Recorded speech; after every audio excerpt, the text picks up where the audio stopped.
The Army had found the suitcase buried in the sand. It contained a radio transmitter, the sort spies used to send coded messages across the channel. The perfect Englishman really had been a spy. I became a hero. The RAF men at the airfield brought me chocolate. The WVS women pooled together a tablespoon of sugar each and gave me a whole bag. Daisy's mother from the pub hugged me whenever she saw me, and every time I went into the village, I was greeted with smiles and shouts of, "There's our little spy catcher," or "There's our good lass." It was as if I'd been born in the village, as if I'd been born with 2 strong feet, as if I really was someone important, someone loved. Jamie made me repeat the story over and over again. "Tell me," he'd beg, "tell me your hero story." Maggie wrote from her school, "Oh, I'd wish I'd been with you. I might have been, if I'd been home. I wish you had been," I wrote back. "You wouldn't mind sharing the honors?" she replied. I wouldn't have minded at all. It would have been easier. Hero wasn't a word I was used to hearing. The admiration was interesting, but the attention made me feel unsettled. "Say it again," Jamie said, giggling. "Tell me what you told the first officer." "He looked at my bad foot," I said. And I said, "My foot's a long way from my brain." "And you were right," Jamie said. "Yes," said Susan. She was. Of course, the part that was frightening was that there had been an actual spy, a real spy, sent to make the invasion easier. When the air raid sirens started up again, it was hard not to be very afraid. "But you caught him," Jamie said. "I caught 1 spy," I said. 1. The sirens had started earlier than usual that evening. While we were still eating, we'd carried our plates to the shelter with us. "And now he's dead," Jamie said, chewing with his mouth open. "We took him out to a field, lined him up, and pow!" He mimed firing a gun. I flinched. "Probably not," Susan said. I asked. Jamie narrowed his eyes. "What'd we do then?" "Nobody will say for sure."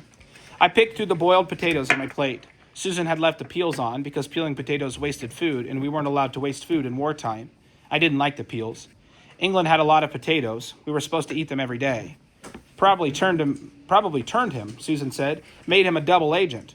That means the government would force him to send false messages back to Germany with that transmitter of his. They'd make him tell lies, I said. "Yes," Susan said. Jamie scowled. "I wouldn't do that. If the Germans caught me, I would," I said. "If he doesn't lie, they'll shoot him. I'd lie if I had to." Now sometimes the German planes attacked in daylight. If they were far away, Jamie and I stood in the field and watched them, shielding our eyes against the sun. The planes looked like swarms of insects buzzing in circles in the sky, until one plummeted, leaving a trail of smoke. From such a distance, I couldn't tell the English planes from the German ones, but Jamie could. "One of ours," he'd say, or "one of theirs." Sometimes we could see the puff of a parachute opening as a pilot bailed out. I always hoped for that puff, even when the plane was German. 2 of the pilots who had come for Christmas dinner had died. When Jamie found out, he cried himself to sleep. I thought of their faces, how they'd laughed and played with Jamie. Unlike Jamie, I hadn't remembered their names. I'd been too upset that day about my green dress. I understood why I'd been so upset on Christmas. I'd felt overwhelmed. I really couldn't help myself. But now, thinking back, it seemed a little silly to be unhappy about a dress when pilots were dead. If I had to do it over, I would at least have learned their names. England lost planes every day. Germany lost more. New planes flew into our airfield from the north of England. New pilots came straight from their training fields. They went up every day, and not all of them came back. "We had to win this battle," Susan said, "or we would lose the war."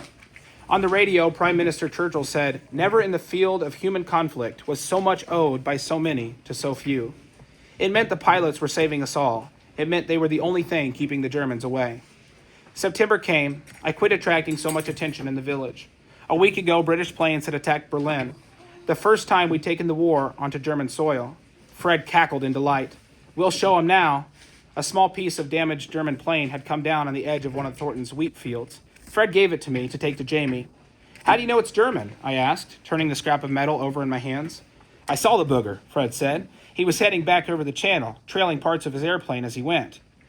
It was bad training to let Butter run when he was close to home, but that day I did. I felt so happy. The sun was warm, I couldn't see planes or hear sirens, and Jamie would be so pleased to have the chunk of German plane. Butter galloped happily, his ears pricked. I'd been practicing my jumping all summer, and even though Fred hadn't given me permission yet, I knew we were ready. Instead of slowing Butter for the pasture gate, I turned him toward the stone wall and urged him forward. He flew it. We'd jumped the wall at last. Across the field, I could see Susan standing in the back garden with Jamie, and an adult I didn't know. I kicked Butter on, flying down the field. "Jamie," I yelled, "I brought you a piece of Messerschmitt." I pulled Butter up and patted his neck, laughing. Did you see us jump? I asked Susan. Did you? Then I recognized the woman standing beside her. Ma'am,